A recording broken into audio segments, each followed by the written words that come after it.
오늘 본문 창세기 23장은 사라의 죽음과 사라를 장사하기 위해 아브라함이 막벨라 굴을 헷 족속으로부터 사는 이야기입니다.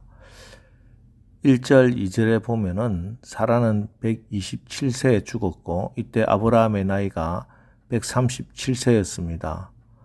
사라는 아브라함을 쫓아 가나안 땅으로 들어와 산지 62년, 언약의 자녀 이삭을 낳은 지 37년 만에 남편 아브라함보다 38년 먼저 세상을 떠나 하나님의 품에 안깁니다.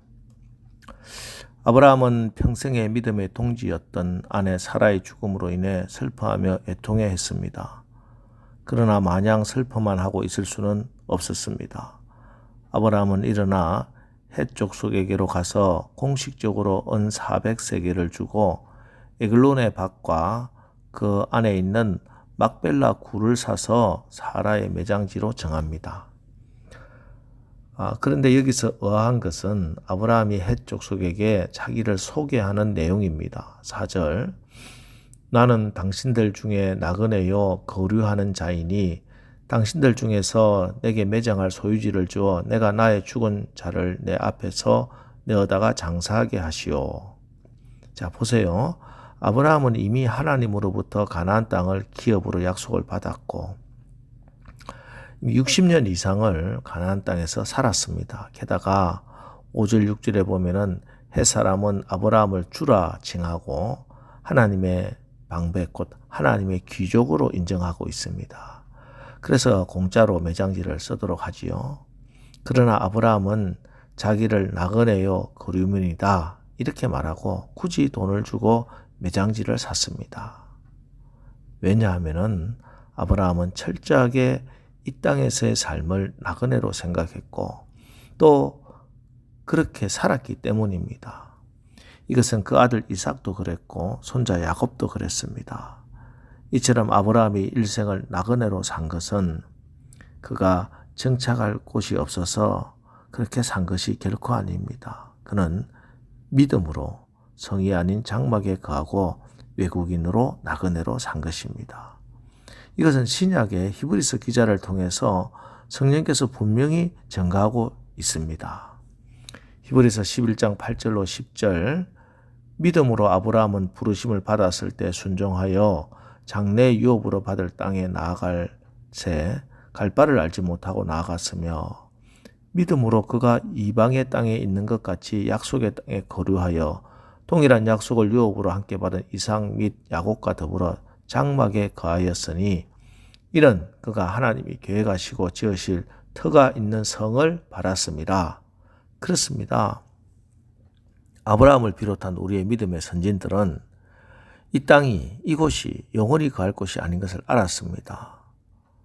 그들에게는 하나님이 계획하시고 지으실 터가 있는 성이 있다는 것을 알았다는 것이죠. 그래서 그들은 나그네로서의 삶을 살았습니다.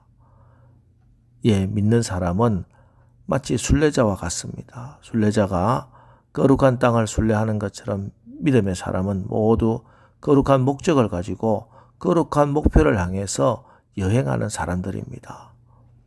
그래서 하나님은 그의 백성들이 삶에 대해서 생각하는 바가 믿지 않는 사람과 달라야 한다 이렇게 말씀합니다. 빌립보서 3장 19절 20절을 영어 성경 NLT 성경은 이렇게 번역을 했습니다.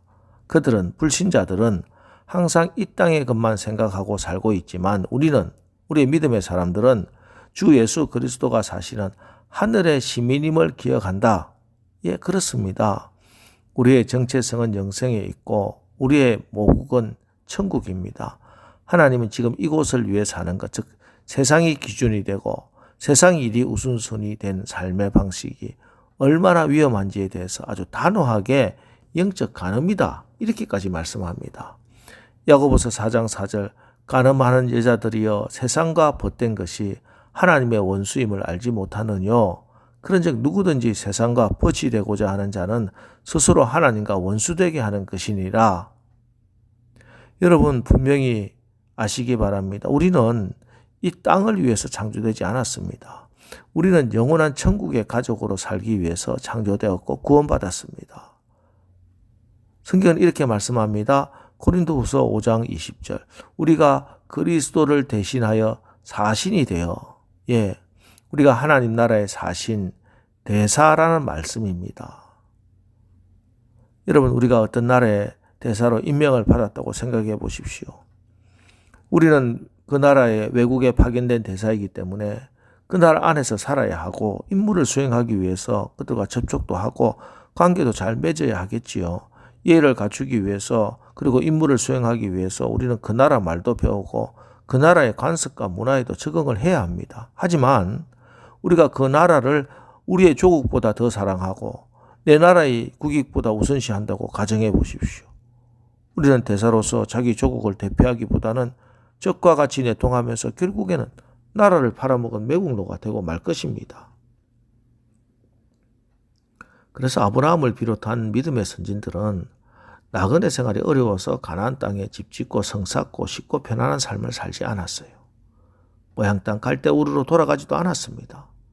영원한 하늘의 본향을 바라보면서 나그네로 살았고 장막에 거한 것입니다. 여러분은 어떻습니까? 우리가 돌아가야 할 본향이 있다는 사실을 알고 늘 생각하고 사십니까? 성경은 분명히 말씀하고 있습니다. 고린도후서 5장 1절. 만일 땅에 있는 우리의 장막집이 무너지면은 하나님께서 지으신 집 곧 손으로 지은 것이 아니요 하늘에 있는 영원한 집이 우리에게 있는 줄 아나니. 그렇습니다. 아브라함의 삶의 초점은 영원한 하나님 나라에 있었습니다. 하나님의 나라를 믿는 사람은 세상 것에 집착하지 않습니다. 왜냐하면 하나님 나라를 믿는 사람은 이 세상의 삶을 나그네의 삶이라고 분명히 알기 때문입니다.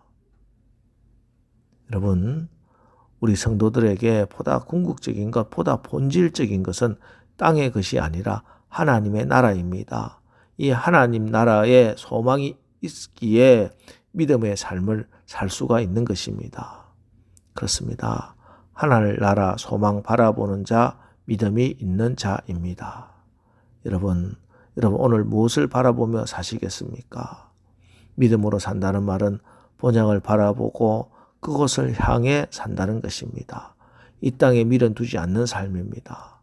많은 사람들이 이 땅에서의 보물을 쌓는데 모든 인생의 노력과 수고를 다 보냅니다. 그러나 우리는 이 세상에서 기억되기 위해서 이 세상에 보내진 것이 아닙니다. 우리는 영생을 준비하기 위해서 이 땅에 보내졌습니다. 그렇습니다.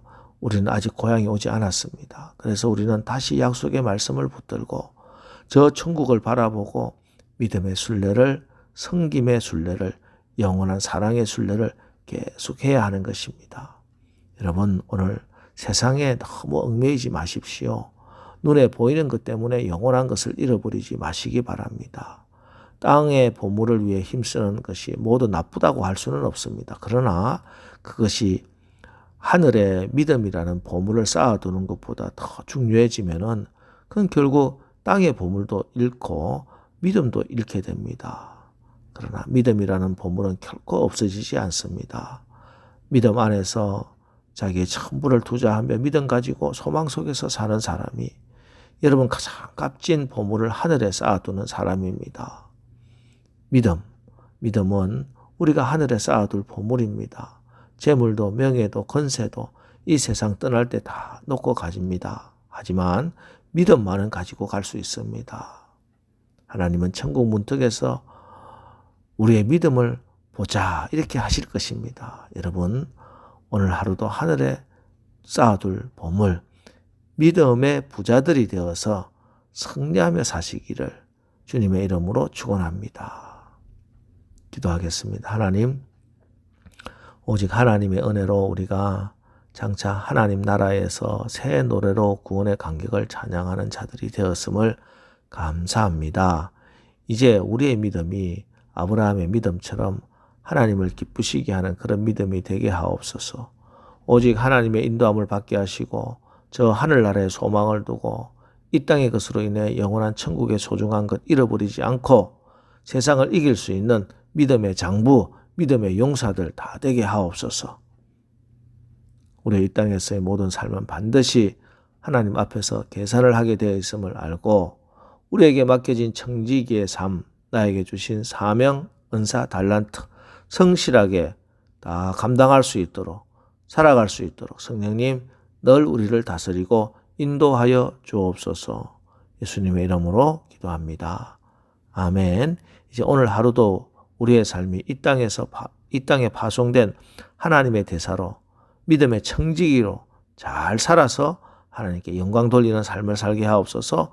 오늘 말씀을 의지하여 우리 다 같이 기도하고 또 나가겠습니다. 우리 기도하겠습니다.